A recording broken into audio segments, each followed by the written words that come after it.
L'homme fort de Russie aime montrer ses muscles. À l'approche de la présidentielle, il se pose en défenseur de la patrie.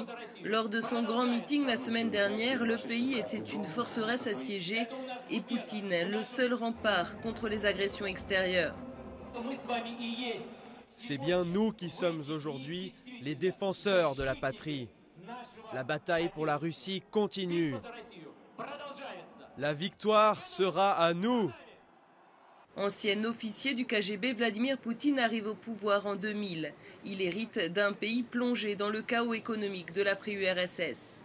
Très vite, il impose son style, un mode de gouvernance autoritaire. Il écarte ses rivaux, mais la presse au pas.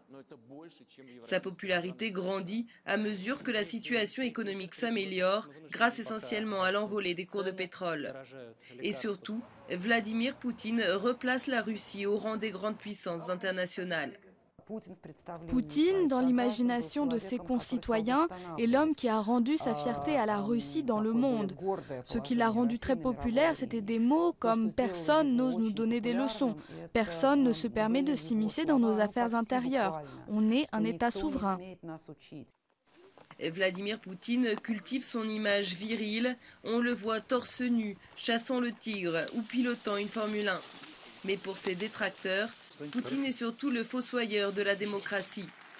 Après 4 ans au poste de Premier ministre, il s'apprête à revenir au Kremlin, un retour en force qui suscite un ras-le-bol chez une partie grandissante de la population.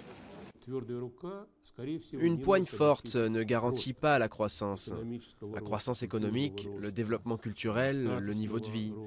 Or, de plus en plus de gens veulent aujourd'hui que le pays se développe.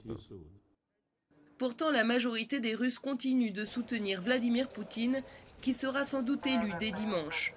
Mais son mandat risque d'être plus difficile que les précédents et en réaction, il se peut qu'il durcisse encore un peu plus sa politique.